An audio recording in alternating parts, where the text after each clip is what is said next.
Turabasuhuje mwese abahisemo gukurikira business isobanutse, umuyoboro ubagezaho amakuru ya business cyane cyane twibanda kuri P network. Buri wese aho aherereye n'amasaha arimo tumwifurije gukomeza kugubwa neza. Twihanganisha kandi namwe abafite ibibazo, mwihangane uyu munsi iyo bitagenda nyamara ejo hari igihe bigenda bijya bihinduka. Kuri mikoro Intite Kamanzi.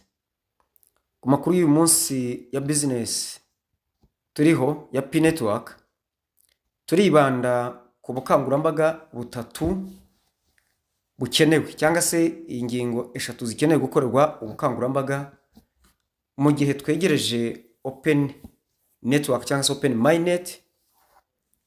Hari ibintu bitatu core team yahisemo yuko twabikoramo ubukangurambaga kuri buri wese w'umupayoniya. Ibyo ni ibiki? Icya mbere, nk'uko bigaragazwa na core team, ni ukwitabira gahunda y'aba influencers nk'uko twabibonye mu itangazo ry'ubushize. Buri wese uzi yuko akoresha urubuga nkoranyambaga urwo ari rwo rwose arasabwa kuzuza irya fomu cyangwa se yamburira hamwe imwemerera kuba umu-influencer. Twese nta muntu registaringa ata verifyinze Facebook account. Basi utakoresha imbuga nkoranyambaga waburana Facebook. Ni igihe cyanyu cyuko buri wese ayikoresha. Turabigarukaho ku buryo burambuye. Icya kabiri dusabwa ni umuntu wese ufite business kwitabira kuba umufatanyabikorwa wa Pi network. Icya gatatu ni uko buri mupayoniya wese ubishaka kandi ubishoboye akwiriye kwitabira kuba umuvalidator wa KYC. Reka ngira ngo tubive imuzingo ingingo ku yindi. Ibi ngibi nibyo batubwira ko nibiramuka bikozwe kwihutisha open mainnet izihuta kandi izagenda neza. Nkuko twari tubibonye, icya mbere ni ukwitabira gahunda ya influencer cyangwa se influencer to join Pi influencer program. Aya makuru na makuru dukesha ikinyamakuru Hoka News cyandika kuri P network cyane, ndetse ni ikinyamakuru burya kinagera ku makuru abatatangajwe kenshi, ariko cyo kikaba hari amakuru gifite ya Pi network kandi y'ukuri. Iyi gahunda rero igamije guhamagarira aba pioneers bose, umuryango mugari w'aba pioneers kwitabira iyi gahunda, kandi irareba buri umwe kandi ikamufasha kugera kuri bagenzi be. Ikaba ari gahunda rero ifasha aba pioneers kongera ubumenyi ku bijyanye na P network. Hanyuma kandi binyuze mu kwitabira iyi gahunda, aba pioneers babonamo inyungu nyinshi zirimo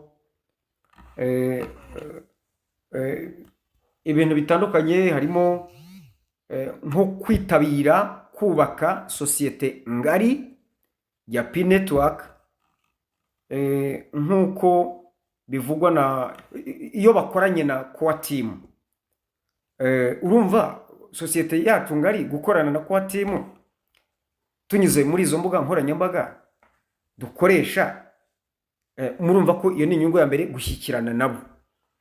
Ikindi ni ikijyanye no gukuza igihagararo cya ecosystem cyangwa se gufata ecosystem ya Pi network ikaba ari systeme ihamye ikomeye. Ubwo nabyitikira ku muntu baravuga ngo gukuza igihagararo, akaba afite igihagararo kizima ameze neza. Ikindi ndi nyungu ni ukugera ku mutungo aho abanyamuryango b'iyi gahunda cyangwa se abamembazi bari mu gukoresha abo banyamuryango bari mu gukoresha iyo gahunda ya influencer program, bazajya bagenda hari ibintu byinshi babona by'inyungu, ariko si inyungu gusa zibifatika, ahubwo inyungu zikomoka kuri systeme. Harimo nko kurushaho gukorerwa ubuvugizi, nabyo ni inyungu burya, binyuze kuri izo mbuga, aho dushobora kubona amakuru menshi. Babuze ubuvugizi bashobora kugenda, hari inyungu rega zidafatika ariko z'ingenzi cyane, ahubwo ari nazo zihindukira zikabyara inyungu zifatika. Nanone kunguka, guhura n'abandi, sibyo? Guhura n'abandi nabyo buriya ni ikintu cy'ingenzi cy'inyungu tuboneramo hano, buri umwe ku giti cye, guhanahana ibitekerezo, imikoranire, gukuza ikintu cy'umubano wo ku abyetikira, gushyikirana kandi bibyara umusaruro. Ibyo ni bimwe mu nyungu, zimwe mu nyungu zikubiye mu ngingo ya mbere yo kwitabira gukoresha imbuga nkoranyambaga zifite akamaro kenshi. Erega harimo n'intuzo, harimo no kwaguka, twabivuzeho, kwaguka mu bumenyi, aho umuntu utakoreshaga imbuga nkoranyambaga noneho iyo azikoresheje akamenya kuzikoresha. Tangirira kuri Facebook basi, Facebook wa verifyinze muri account yawe, basi umenye kuyikoresha, urebe ukuntu biza kugufasha. Wanyuze hariya nyine muri iriya gahunda yo kuzuza iriya form, urebe ukuntu bigufasha gushyikirana n'abandi bantu, uve mu bwigunge, witinyuke, ureke guhera aho nakwita mu gikari ngo bazajya bakuzanira amakuru n'iki. Oya, ikintu cya mbere ni amakuru, kandi buri wese ntabwo yahejweho. Rero ubwo ni ubukangurambaga bwa mbere, kwitabira gahunda ya influencer program, ya gahunda idufasha gukoresha imbuga nkoranyambaga zizatuzanira inyungu zitandukanye. Ubundi bukangurambaga bwa kabiri bagira ngo dukore, cyangwa se baduhamagarira ikintu bagira ngo dukore, ni kuzana business, kuba abafatanyabikorwa ba Pi Network muri business. Iyi ngingo ya kabiri igambiriye kwinjiza business zacu muri Pi Network. Igihe rero tubikoze, byongera umubano ndetse ku moko y'amakampanies atandukanye, bigafatanya na Pi Network, bigambiriye kwagura no gukoresha ifaranga rya Pi Network mu application ari muri Pi Network ku isi hose. Iryo faranga rigakora ku isi hose, kuko izo application zikwirakwiye ku isi hose. Inyungu rero z'ubufatanye zikubiyemo kongera ikira, buriya nabyita kongera izi business, kuzongerera mbega kwakirwa mu ruhando mpuzamahanga. Ni ukuvuga ngo business igihe yemeye kwishyura Pi, ni imwe mu nzira ikomeye izamura cryptocurrency mu bandi bakiriya. Hanyuma nanone igihe dufashe digital currency tukaba turimo kuyikoresha, bizana inyungu ziva hano ku rwego rwacu zikambuka imipaka. Ni ukuvuga ngo izo application zituruka ku isi hose zituma kwishyura Pi Network, Pi Coin, ifaranga rya Pi Network nyine, kuryishyura bitwambutsa imipaka. Igihe dusanga izo companies hakurya iyo ngiyo, biva ku rwego rw'igihugu, bikongera bikagenda byagura amarembo, byambuka imipaka, ibwota amasimbi, ikambyite ndengamipaka. Sawa, umuntu ari mu ijambo nkoresha. indi nyungu irimo ni ukurema amahirwe y'ubufatanye buvuye hano ku rwego rw'igihugu bikaba ku isi hose, izo bizinesi zacu zigafungurirwa amayira y'abashoramari batandukanye cyangwa se abacuruzi batandukanye na bizinesi na ba nyirizo bizinesi, ubwo harimo abanyenganda iki. Hanyuma rero bikaba byemerera iyi blockchain yacu technology kurema udushya, gusubiza ibibazo bitwugarije no kurema udushya mu ikoranabuhanga hakoreshejwe iryo koranabuhanga rihambaye. Si ibyo gusa, ahubwo binakomeza cyangwa se byongerera imbaraga iyi ecosystem ya Pi Network. Iyo izo business ziyunze kuri Pi Network, ecosystem yose ihinduka ikintu gikomeye cyane cy'ikinyembaraga, cyangwa ikaba inyembaraga kandi ifite ubudasa, ikayobora ibyo nakwita urugaga runini rw'abayikoresha rukize cyane ku iterambere, cyangwa se ku ba engineeri babandi bakora za softwares, za application ziriya nyine. Ni ukuvuga ngo tuba twinjiye mu rugaga rw'abacuruzi n'abatekinisiye igihe dukora ibintu biri practical, ibintu biri practical, kiba ari ikintu cyagutse duhuriyemo kitugeza ku rundi rwego rw'iterambere rufite inyungu zikomeye cyane ku gihugu cyacu ndetse no ku isi muri rusange. Iyo ni ingingo ya kabiri itwereka Pi Network akamaro idufitiye igihe tuzanye business zacu tukemererwa ko zikorera muri Pi Network, zizatuzanira inyungu z'ubwo bwoko. Tureka gukomeza kureba ibintu bya hano hafi mu ntoki no muri butike gusa. Ubukangurambaga bwa gatatu bukenewe, cyangwa se ubukangurambaga buracyakorwa ku ngingo eshatu. Ya gatatu ni kuba urahamagarirwa, cyangwa turahamagarirwa, buri wese arahamagarirwa kuba umuvalidator wa KYC. Iyi ngingo ya gatatu irahamagarira buri munyamuryango wa Pi Network wese kuba umuvalidator kugira ngo afashe kwihutisha iki gikorwa cyo kuvalidatinga KYC zatanzwe. Aba validators bagira uruhare rukomeye cyane mu kurema umuryango mushya w'abagize Pi community, hanyuma bagahuza abo bantu n'amahirwe yo kugira umutekano ndetse n'izindi nyungu nyinshi zishamikiyeho.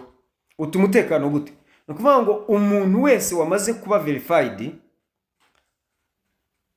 umuvalidator wese wamaze kuverifyinga umuntu wari wese, uwo muntu aba yinjiye mu rugaga rw'abanyamuryango bakoze KYC, kandi KYC tuyiziho kurinda umutekano wa konte kandi binyuze mu mucyo. Buri kimwe cyose kinyuze mu mucyo, ariko konti binarinzwe kurushaho. Si ibyo gusa, ahubwo byo kongera umutekano gusa. Kuba byongera umutekano wa konte mbere na mbere nuko uba wakoze KYC. Konti bikoze neza, ariko gukora KYC bikaza ari akarusho. Ibyo rero bituma systeme ikora neza cyane mu mutuzo, kandi benshi cyangwa babirimo bose bakabyungukiramo. Hanyuma ikindi, hatangwamo kuba umuvalidator, hatangwamo ibihembo n'uduhimbaza musyi ku muvalidator abavalidatinga KYC. Bakira cyangwa se bahabwa incentives cyangwa se rewards, uduhimbaza musyi cyangwa se ibihembo biturutse ku kuba bagize uruhare mu gukora validation ya KYC, ndetse no kubona ibihembo bifatika kubera ibyo baba bakoze by'indashyikirwa. Wenda nk'abandi baba validatinze abantu benshi cyane, niba wenda ari top validator muri icyo gihugu cyangwa muri region, cyangwa se ku rwego mpuzamahanga cyangwa ku rwego rw'umugabane, hari ibyo bazagenda bahembwa tutashaka kuvugira hano kuko ntabyo badutumye cyangwa ngo babitubwire, ariko hari ibyo amakuru agenda adushyikiriza, ariko si ngombwa ibyo ngibyo kuza hano ngo bivugira aha ngaha. Birareba ababishinzwe n'igihe cyabyo, na cyane ko ntawe mu byo bahembye baragira uwo babiha, ahubwo hari igihe cyabyo kubera ko validation iracyakomeje. Indi nyungu iri mu kuvalidatinga ni uko hari umumaro, hari iterambere rifite umumaro cyane iyo umuntu abaye umuvalidata. Buri wese ku giti cye ashobora kugirira umumaro sosiyete n'uburyo bwo kuyiyobora. Ni ukuvuga ngo igihe cyose ashyira ibintu ku murongo, aba ahindutse umwe mu bantu bazana cyangwa se bashyira imbere indangagaciro n'intego z'abanyamuryango ba Pi community, asa nkaho ayihagarariye. Urumva ko icyo kintu ni ikintu cy'ingenzi cyane umuvalidata aba afite, kandi nawe bwe mu gukurikiza amategeko agenga abavalidata aba agendeye ku murongo ngenderwaho, bityo akaba ari umwe mu bayobozi nk'uko nawe yemeye kuyoborwa, uyoborwa neza, wemera akayoboka neza, burya nawe iyo ayoboye ayobora neza. Hari abatumva ko icyo bintu ntacyo bivuze, ariko hari icyo bivuze: kurema indangagaciro mu muntu, kandi nawe igihe akosora aba arimo abwira abantu ati nimukurikize ibi. Izo ni inyungu cyane. Bene bintu nababwiye, ibi ni ibintu biri politike kandi binakomeye, ariko tugomba kumenya. Ibi ndabivugira, ibyo mbabwira ni byo ndimo gusoma mu kinyamakuru Hoka News, niho amakuru yasohotse ndimo kubagezaho. Ikindi, kuba umuvalidata bisaba gutumbira imbere kugira ngo iyi ecosystem yacu ibe empowerment, community empowerment. Looking ahead ni ukuvuga iki? Ni ukuvuga ngo ubu bukangurambaga bugambira cyangwa se buhagarariye amahirwe akomeye cyane muri sosiyete y'abanyamuryango ba Pi Network, kuko bibafasha kwinjira mu gikorwa gitegura ahazaza h'iyi Pi ecosystem dufatanyirije hamwe. Rero igihe Open Mainnet yegereje, aba bantu abapioneers binjira muri Pi Network, ni abantu bakeneye gukuza cyangwa se baba bahamagariwe kuza gukuza iyi systeme yegerejwe rubanda, ariyo bita icyo twakwita establishing a thriving decentralized network. Iyi networking ya Pi Network duhamagariwe gushyira imbere, gukoramo ibisabwa byose kugira ngo ikore akazi kayo, bityo ibe indashyikirwa, ibe indahangarwa, kubera ko tutayizambazambya. Mu yandi magambo, tuyubake neza nk'uko amategeko n'amabwiriza yayo ari. Iyo ubikoze utyo rero nk'umupayoniya ku giti cyawe, ariko by'umwihariko nk'umuvalidata kuko washyize aba banyamuryango ku murongo, uruhare rwo guhamagarira abapayoniyazi bose mu gushyiraho uburyo buhamye cyangwa se mu gukomeza gutsimbataza uburyo buhamye bwo gukuza, kumenyereza, guteza imbere iyi ecosystem ya Pi Network, decentralized network, iyi systeme yegerejwe rubanda. Iyo rero ibi bintu bitatu bishyizwe mu bikorwa, birasaba gushyirwamo imbaraga. Iyo rero byubahirijwe, bituma umumaro wabo ba influencers ushyirwa mu bikorwa. Aba influencers bakoresheje za mbuga nkoranyambaga bagahuza n'abitabiriye kuzana bizinesi zabo muri Pi Network, ndetse bigahura n'umumaro n'ibikorwa by'abavalidators b'abanyamuryango b'iyi sosiyete cyangwa se iyi community cyangwa buru rugaga rw'abanyamuryango ba Pi Network. Ababigize tuba dushoboye kugira uruhare ruvuga kandi rukomeye, rubyimbye, rubyibushye rw'iyi ecosystem idufitiye inyungu twese nk'ababyitabiriye. Umwanzuro rero uratubwira ko mu gihe dutegereje open network cyangwa se open mainnet, izi ngingo ubukangurambaga bushingiye kuri izi ngingo eshatu tumaze kubona bitanga biha Pi Network, abanyamuryango ba Pi Network rubaha uruhare cyangwa se baba bagize uruhare ntagereranywa, niko twabyita, kubera kwitabira no kugira uruhare kwabo bigatuma iyi platform ya Pi Network iba indashyikirwa ikagira agaciro ntagereranywa.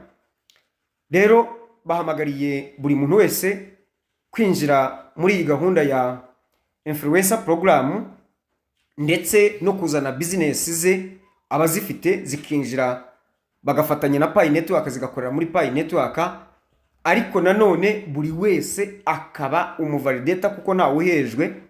Abatabishoboye bazatubwire tubafashe kuregisteringa, hanyuma izo ntambwe eshatu nizigerwaho mu buryo bunonosoye, ecosystem ya Pi Network izaba igeze ku kigero gishyitse cyiteguriwe kwakira abantu b'imihanda yose, hanyuma open mainnet cyangwa se open network ibe. Rero mu gihe twinjira mu kinyejana, mu gihe gishya, baragira bati nimureke dusanganire twishimye kandi dukorana mu buryo bunonosoye, bushyitse kandi burimo ubushake. Twese hamwe dushobora kubaka ahazaza heza kubera Pi Network, ndetse n'abapioneers bitabiriye iyi mpindura, uru rugendo rw'impindura matwara. Byanditse mu magambo y'Icyongereza agira ati, as we embark on this new chapter, let us approach it with enthusiasm and collaboration. Together we can build a brighter future for Pi Network and all pioneers involved in this transformative journey. Rero nayo makuru nabagezagaho y'icyo duhamagarirwa kugira ngo turusheho kwinjira muri open network neza, twemye na system yacu ihagaze neza, kandi buri wese abifitemo inyungu kubera uruhare yabigezemo. Mukomeze mugubwe neza, muhahe muronke amakuru n'ibiganiro nakagaruka kuri Pi Network. Turacyakomeje kugeza igihe umunsi open network izabera, tugahindura page, tugakomeza mu gihe gishya, duhindura n'imvugo nshya n'ibikorwa bishya n'inyungu nshya, buri kimwe cyose ari gishya. Muhahe muronke mugubwe neza.